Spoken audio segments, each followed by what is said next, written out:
Speaking of that, I think magic shows would be very popular in Poisson. I can see that. Maybe I should try to learn some magic. If I could make things disappear, cleaning my room would be a cinch. You need not worry about such things, demoiselle. That falls under my duties. Oh, right.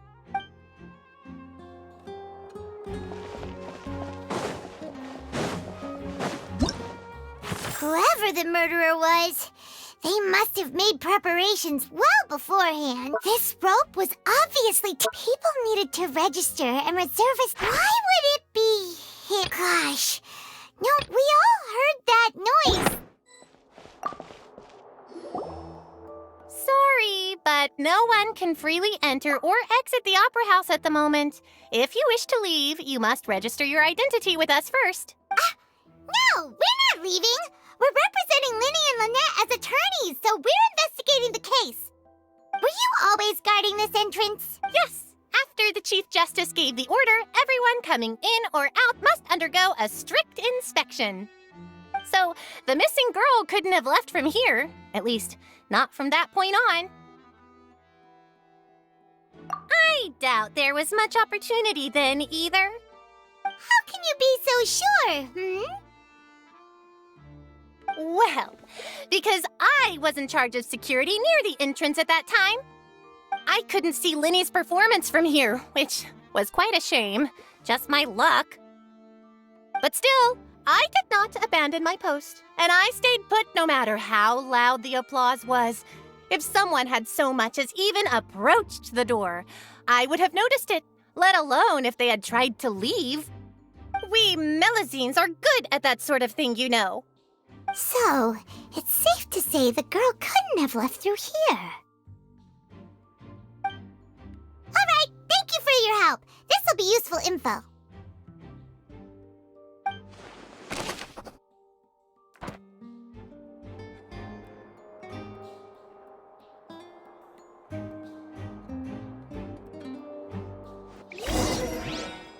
We've checked everything of note here at the performance venue.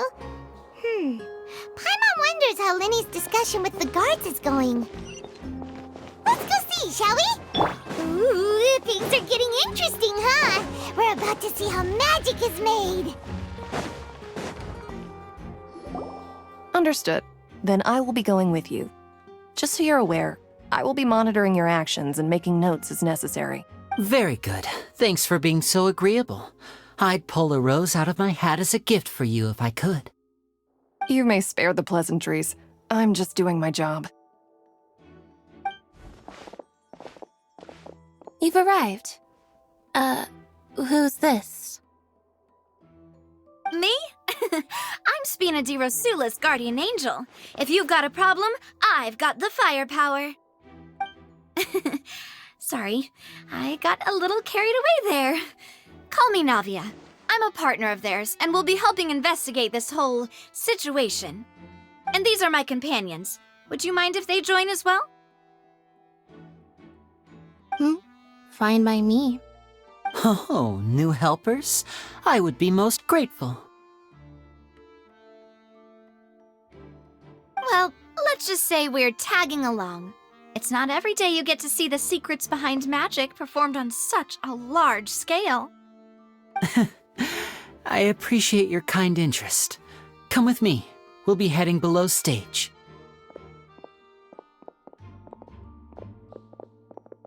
Huh? Below stage? Yes, a world of secrets is hidden beneath this magic box, prepared specifically for this switcheroo trick. But before I reveal everything, you should have a look first. Notice anything strange here?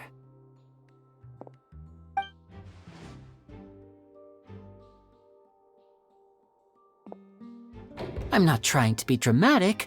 Remembering the details of a trick will help you understand the methods used to perform it more easily. Huh. Weren't there balloons and other decorations here? Where did all that go? Ah, good eye. That said, you're still far from discovering the answer. The back? You mean the inside of the door? What's different about it? Paimon didn't notice anything. Very good indeed. I thought you might not be able to catch that, given that you were sitting in the first row. The back of this door was patterned. Those patterns are now gone, replaced by a smooth wooden board. So, if you put 2 and 2 together, what do you get? Exactly. All right, let's go. I'll tell you how it works as we head down.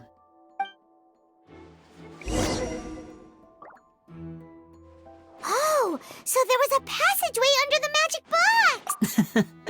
I knew you'd figure out most of it as soon as you saw this place. The 2 magic boxes are positioned right above the 2 entrances of the tunnel. See this flatbed trolley?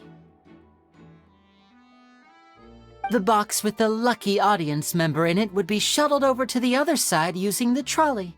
This trolley can raise and lower and even rotate, ensuring that the box will face in the right direction. I see. So that's the purpose of the box inside another box. Precisely.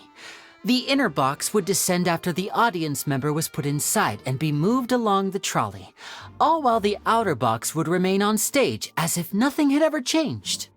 So that's how you did it! Once the box was lowered, the trolley would store some energy through this device here, with which it would complete the rest of the steps. The audience member would only be able to feel some slight movements in the dark, and by the time she walked out, she would already be back on stage. Right! You were talking that whole time, and you even came out for a moment near the end! Ah, yes. A phonograph operated by Lynette was used to achieve that effect. My assistant and I had already scripted our conversation beforehand. When the countdown began, I had already gone to the opposite box via a tunnel using that ladder. And what about Lynette? Where was she? I was in the mezzanine space in the back of the box. Oh, interesting! That's how we were able to coordinate Linny's lines with the assistant. And, by the way, I was the one who walked out of the box at the end. I mean, we are twins. All it takes is a change of clothes and no one can tell who's who. And that's my favorite part of this trick. Only Lynette and I can perform it. So that's how it all worked!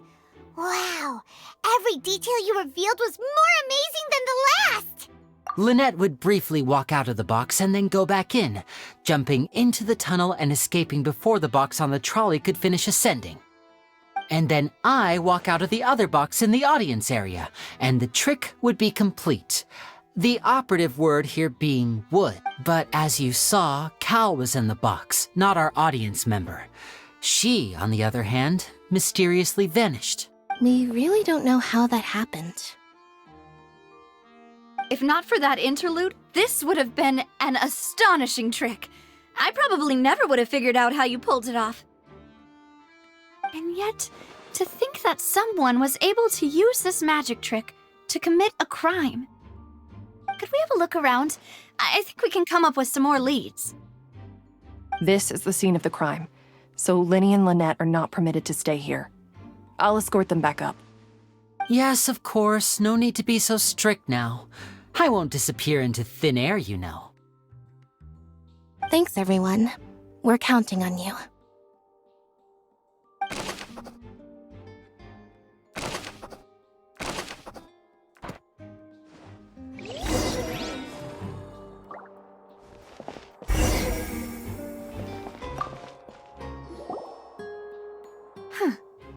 Looks like a hook tied to the end of a rope.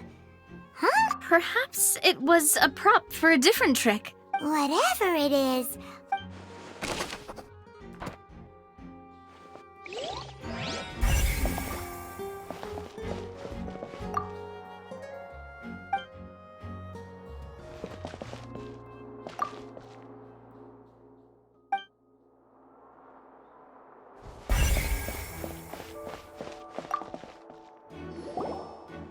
The floor is wet. Please be careful not to slip. Speaking of which, why would there be water here? Oh, Paimon knows! It's one of those tricks where you pour water into a jug and then flip the jug over only for the water to disappear. And here's a broken vase.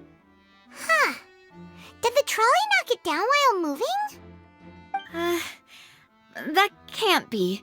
The trolley moves along tracks from start to finish. It couldn't have hit the vase at this distance. Let's note this down too and think about it later.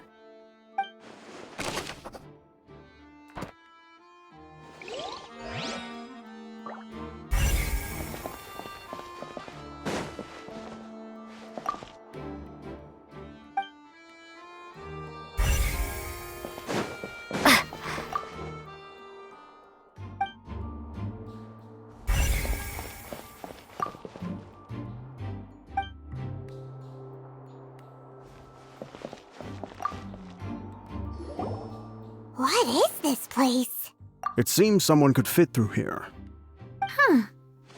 Could this have been the suspect's escape route? Alone, perhaps. But if they had to pull another person with them, the space would be too narrow. But there are no other ways in or out of here. Oh, you're right! Let Paimon write that down.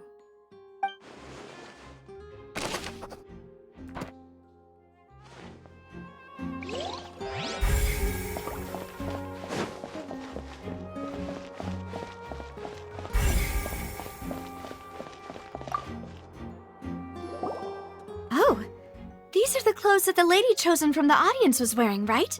Her clothes are here, but she's nowhere to be found. Right. And do you really need to do that if you're kidnapping them? Ugh, this is so confusing. Paimon doesn't want to be a detective anymore.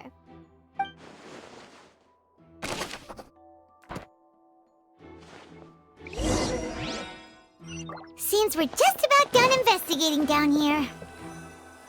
Yes, let's head back up.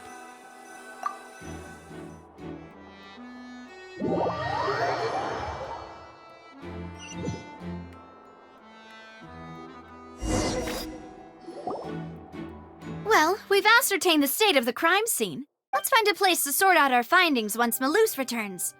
It seems to me that there are several things that don't add up here. Apologies for the wait, demoiselle. So, what did the guards say? Did the criminal escape through the vent? They believe the odds of that are very low, since the vent leads to the Opera House's basement. The guards have checked the area carefully. No one left through the basement during the performance or after the incident, and no one was found hiding there. So the tunnels become like a secret chamber then. You know, like the kind you usually see in novels. The plot thickens. Halsey's disappearance and Cowell's death are both quite inexplicable. No wonder Farina was so confident in her accusation. All the current evidence points toward Linny and Lynette. In other words, the charges are very likely to be upheld unless we make some considerable progress. Charges and then trial. So if the charges are upheld, they'll announce a sentence? That's right. This is how a trial goes in the Opera House. During the proceedings, the Chief Justice and the Oratrice will hear statements from both sides. That's right. This is how indemnitium is produced. The statements from both sides, the defenses from attorneys, witness testimonies, and even the audience's emotions will all be projected on the Oratrice. To put it simply, it's as if the Oratrice has its own will and is a judge in its own right. This also precludes any kind of favoritism on the part of the Chief Justice. Once both sides have finished speaking, the Chief Justice will make his final decision. This, too, will be used by the Oratrice as a reference. Then, finally, the Oratrice will be consulted by officials. The result it returns is the will of justice itself. Huh? So that machine is the one that actually decides? Paimon thought Neuvillette called the shots. In practice, there is very little difference. Both have always come to the same judgment, which is why people have great faith in the Chief Justice. Ah, yes, the guards also asked me to convey that none of us will be allowed to leave this place before the trial. Huh? Why? Because we've chosen to act as the twins' proxies. That makes us persons related to the case. They're concerned that we might be colluding with outside parties, or that we might find outside help to disrupt the case. And even if that were not so, it could prove problematic if we happen to spread key information about the case ahead of time. I'm ready to break out at any time. Whoa, whoa! There's no need for that! Paimon thinks they have a point. That said, are they providing food? Of course. I just hope you don't mind the lack of options. I'm afraid that catering to all tastes is not in the cards, nor is any guarantee of balanced nutrition. In that case, let's just sort out our findings together here. Pity. I was hoping to take you to try some of Fontaine's famous desserts, too. I mean, what better way to properly think through our findings than over some tea and sweets? Huh. Breaking out suddenly doesn't seem like such a bad idea after all. Just kidding! Just kidding! Paimon will still do her best, even if there are no snacks. What do you mean, no snacks? Of course we'll have snacks. If we cannot buy some, then we'll simply make some. Huh? Here? But how? Understood, demoiselle. Everyone, please come with me.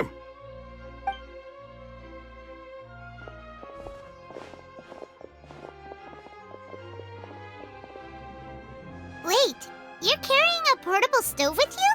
Yes, I must be prepared to meet the demoiselle's baking needs whenever the fancy strikes her.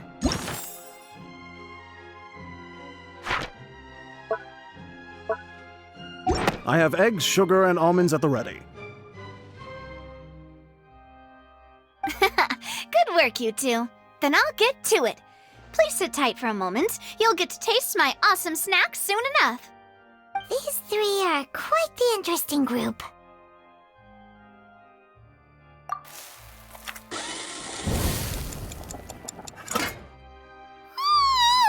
And Paimon thought it smelled good while it was still in the oven! Oh, it's even better now. Paimon can't stop drooling. From the way you had these two guys carrying all that stuff around, Paimon thought you'd have them do more during the baking process. But you ended up doing the entire thing by yourself! Beating the egg whites, grinding almonds, everything! I was applauding. And I was giving encouraging smiles. Paimon was just thinking, aren't you worried about getting your fancy dress dirty beating egg whites and baking like this? Well, I don't think it's carved in stone anywhere that fancy ladies can only read books, sip tea, ride horses, and play the piano. I just really enjoy making snacks. Don't underestimate beating egg whites, by the way. It's a real arm workout. You also need to beat them to just the right consistency, or your macarons will crack.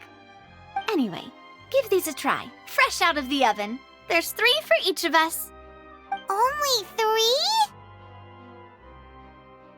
Well, eating too many sweet treats might send all that sugar to your head. You wouldn't be able to think clearly about the case on a sugar rush, would you? Tea is ready to be served as well. This is Demoiselle's favorite, strong black tea with a floral fragrance that clears the mind and lifts the spirit.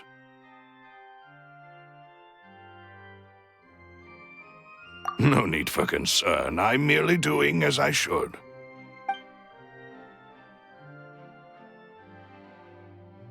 All right then. Down to business. As Paimon mentioned previously, the tunnel seems to be something of a secret chamber. However, we can assume that Linny and Lynette were not alone within it. Some criminal also occupied its sealed confines. The magician twins could have committed the crimes, of course, but they lack any logical motive. Exactly! Why would they do such a thing right when everyone was watching? The flower vase and the thud we heard during the performance could indicate some altercation between Halsey and the criminal in the tunnel, resulting in the shattering of the vase, the discarding of her clothes, and her abduction. Perhaps the criminal thought that since she was chosen from the crowd, she would be too easy to identify if she was still wearing the same clothes. Paimon thinks that makes sense, but the real trouble is... True. None of the clues we found thus far support the existence of this third person. But the only people left to consider are both technically victims, whether it's the missing girl, Halsey, or poor Cowl. Huh. Could Halsey have secretly made modifications to the magic props in order to murder Cowl before making her escape? That's right. And even if she had tampered with the setup, she would need to understand the entire trick to pull it off. Nor does she have any motive. The guard said that she has never had any dealings with the Magic Troop's members. Were we not thorough enough in our search? From the sound of things, this is turning into an impossible case. Your macarons are amazing, though, Navia. They smell great! They're nice and crisp and super sweet! They are my specialty, after all. And I see you've already had 5 of them. What? 5? Oh, that can't be right! Paimon only counted 3! Honest! Please don't worry about it. At my age, a few less sweets might actually be a good thing. No! Being greedy is one thing, but Paimon knows how to count. Besides, Paimon knows that if she ate too many, then others wouldn't have enough. Wait, even you don't believe Paimon? How could you? If Paimon ate those 2 extra macarons, then may they turn into stone in her stomach! All right, we get it. Well, I suppose one of us might have gotten too engrossed in our chat and eaten them by mistake. No big deal. Maloose, set up the stove again if you would. Huh? What are you doing? Making sure everyone gets 3 macarons, of course. Exactly. We don't want to trouble you. As you wish, demoiselle. And I have the egg, sugar, and almonds. Well, this really is your hobby, huh?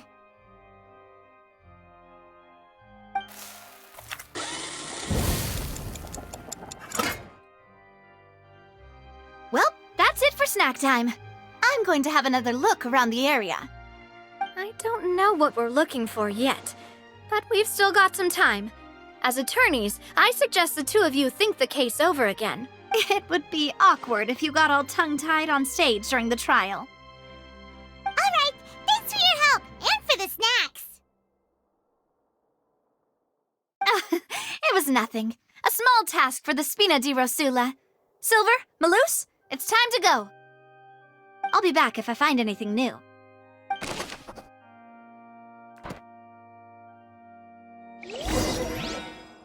All right, it's time to put our heads together. We've got to get our defense ready for the trial. Oh, it's probably gonna be a long and difficult case. There's no point in worrying about that now. We just need to prepare. Here, take Paimon's notes. They should help you review the situation.